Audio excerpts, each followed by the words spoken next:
If you think you've seen cringe, you've seen nothing yet. How's everybody doing? My name is Anthony Brian Logan, and today we got to talk about Ibram x Kendi saying that whiteness prevents the white man from seeing others as 100% human. Now, this guy is a complete nut. He black, by the way, if you didn't know, and he is 100% sponsored by the white man. He heads up a quote-unquote anti-racism center at Boston University, totally funded by whites, but he spends all his time talking about how bad the white man is. Now, that's a crazy job, ain't it? You get hired by people that you say are the devil, demons, can't see anybody as human. Your whole life is dependent upon them, but they're so bad, it doesn't make any sense to me, because if your lifestyle is nice and lavish and whenever I see you, you look pretty good, I'm sure you're not missing out any meals. You probably got a nice house. You are well provided for. What's the problem? What's the big deal? I think it's kind of a thing that they have in certain parts of the country. A lot of these liberals, a lot of white liberals, want to hear some black guy just talk bad about them. It's like a little, you know what I mean? You might go on a certain website and see a certain category for a thing like this. But before I go too far down the rabbit hole, let's go ahead and get into the actual video. We're going to talk about what he said. Then we're going to get into his work. What they say, the work as a so-called anti-racist at Boston University and some of their issues, allegations of mistreatment of workers and layoffs and things of that nature. I will link to everything in the description. If you're on IG, visit a link in the bio, go to the corresponding article on the website. But without further ado, let's go ahead and roll it. I don't think white people worldwide have really reckoned with how much their own personal identity is shaped by constructions of whiteness, and how much that construction of whiteness prevents white people from connecting to humanity. One thing I'm going to say about Ibram x Kendi, formerly known as Ibram Henry Rogers, I'm not making it up. Ibram Henry Rogers is his birth name from what I'm able to read. One thing about him, he's not a very good speaker. When he speaks, I'm not really drawn into it. He does not make his points very concisely. It's a bunch of word salad. You could pretty much say anything else other than what he's saying right here, and it would hit the exact same, because he's not really saying anything. All that he's saying is the white man's bad, essentially. He could say that same, he can express that same sentiment in 1,000 different ways without really being eloquent in the process, if that makes any sense. Let's keep on going. In other words, recognizing that when you recognize that you are part and parcel of humanity, in other words, you're not over humanity, right? It allows you to really be able to connect to people who don't look like you, who have kinky hair, who have dark skin. So what does that really mean, to connect? Connect in what way? How are we really going to connect? I'm struggling to understand what you're saying here, sir, because again, this is word salad at best. Word salad at best, but iceberg lettuce, no nutrition.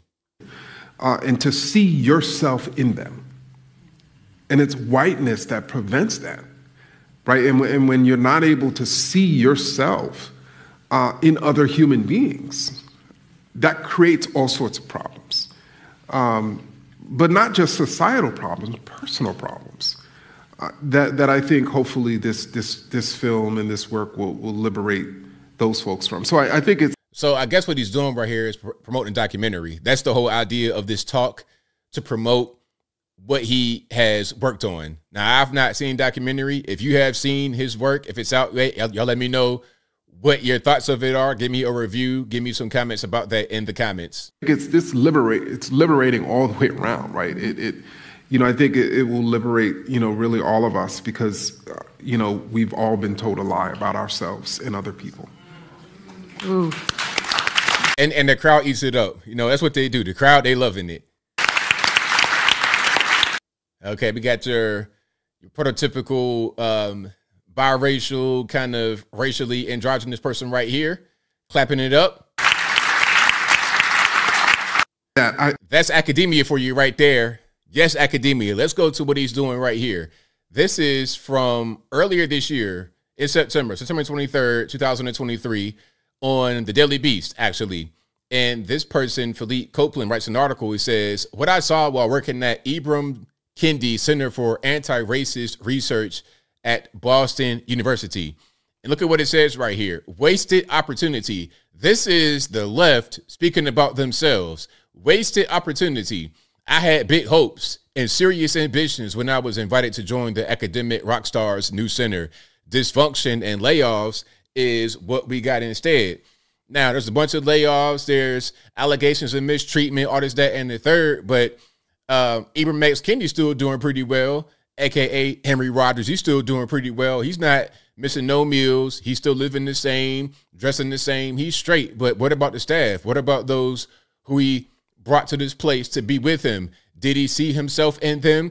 Did he see their humanity? Was he empathetic to their needs? I want to know if he treated his staff the same way that he wants the white man to treat all of us, including himself. Well, not just him, because he gets treated well anyway. He's like the little pet in the house.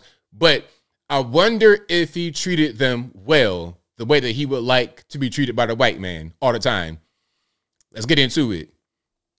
I wasn't even looking to work at the Center for Anti-Racist Research.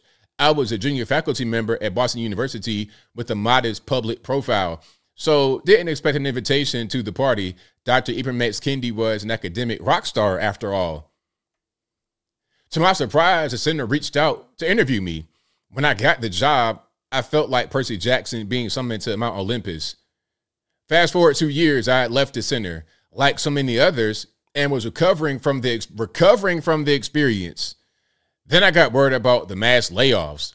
All the old feelings came flooding back. So apparently this is not a good experience. Here's an interesting article right here, just as a just as an aside. This, again, we're on Daily Beast.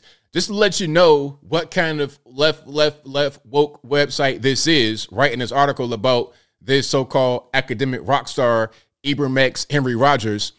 GOP wants you to be terrified of a black woman president. Actually, nobody wanted Kamala Harris to be the president when she ran. She polled at 0%. She had no chance, no pathway. Black folks, white folks, Puerto Rican, Candy Stripe folks, nobody wanted her to be the president. And as a vice president, she's laying an egg at best. Laying an egg at best. Okay, a cackling machine that's incompetent. Almost as incompetent as a guy who has obvious signs of cognitive function decline as he's 1,045 years old. But let's keep on going. I was in charge of the center's educational and training programs. The training program was intended to advance anti-racist workforce development. So like the woke corporate stuff, I guess that's what that means. If that's incorrect, you'll let me know in the comments. We envisioned a groundbreaking world-class program meeting the growing demand for training in the wake of so-called racial reckoning. My other task was to develop academic programs in anti-racism studies. These programs would be offered at the undergraduate and graduate level and be university-wide and interdisciplinary. As many people who've worked at the center have said, it sounds like a dream job. It sounds great. I was so wrong. I accepted the challenge of building these programs and got to work. It wasn't long before I ran into obstacles. I noticed that leadership would make decisions that either weren't adequately explained or made no sense. I received mixed messages and contradictory directives. I would make recommendations based upon my expertise that went unheeded. I would go to meetings and get the sense I was in a class with students who hadn't done the reading. I would express concerns and it would go nowhere. This experience was shared by many at the Center for Anti-Racist Research. Having worked in a number of organizations, I was used to a bit of dysfunction. I try to make it and take it in stride. However, I was also hearing rumbles of discontent from colleagues. A number of people in significant leadership positions left, often abruptly. This was a bad sign. I told myself the center was new, growing, and pains would be to be expected. My solution was to support my colleagues and focus on what I could control. However, this coping strategy was not sustainable because center dysfunction was sabotaging my efforts. This is the guy, Ibram X. Kendi, wokety woke, blackety black, all these black folks, all these colleagues on here are not being treated very well. Leadership is kind of janky. It's kind of raggedy. It's just not a good place to be. So you're running this bad work environment. You're given all the tools you need to succeed and you fail. Okay, here's a quote, a pull quote. I'm also still waiting for someone to explain how taking the fellowship away from the black faculty member who created it is anti-racist. In terms of the training programs, the dysfunction included reluctance to offer the competitive salary required for the position we needed to fill. Having worked as a trainer myself, I knew we had to pay people well. Now, there's more here. I'm not going to read the entire thing, okay? You know, again, this is where we are, Daily Beast. They got super woke articles. People are not feeling what's happening, okay? Layoffs, all kind of stuff, right? It's just not a good thing. So you got this hit piece kind of against Ibram X. Kendi, talking about how the center was not run very well. It's just a whole big mess. You got layoffs and everything else, right? But I'm to believe it's the white man's fault. Is it the white man's fault, or is it your fault? Or is it just whoever is in a certain position? Are you going to do a good job or a bad job? Is it about merit? I think as I close, what's happening more and more in society is your job performance and the judgment of it and the judgment of you in society is merit-based. Now, I'm not going to say there's no nepotism. There's no, okay, you're my friend, you're my buddy, whatever.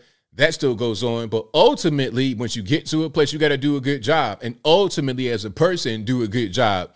If you're acting the fool in public and I have no idea who you are, I will judge you and critique you based on that rather than your skin color 99.999 times out of 100. Simple as that. But I think I'll leave that right there for now. And what say you? What's your take on Ibram X. Kendi, a.k.a. Ibram Henry Rogers, and this whole thing about anti-racism and white folks that can't see humanity, all this and that and the third, while at the same time being propped up by these same people he criticizes? Whatever your thoughts are, let me know in the comments below. You guys know where I'm at. This is the typical wokey woke pro-black narrative. That's what they always do. A lot of them, they'll say all this stuff. Oh, the white man's terrible. The white man's racist. And they'll have a white spouse. Now, I'm not a person who's against mixed race relationships.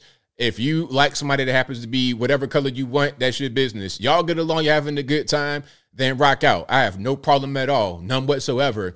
My issue is with those who talk about the other races being so bad and they're outright racist toward them, regardless of what race they are. Then at the same time, they are sharing a bed with that same race. It's like, well, if you're going to believe that racist ideology, believe in it all the way, not just when it benefits you financially. And that's what it's all about. It's all about getting money. If you do not get paid from doing what you're doing, would you do it? I doubt it. But whatever your thoughts are, please let me know in the comments below. And that's all I got to say for this video. If you like what you heard, please comment, rate, share, and subscribe. Peace.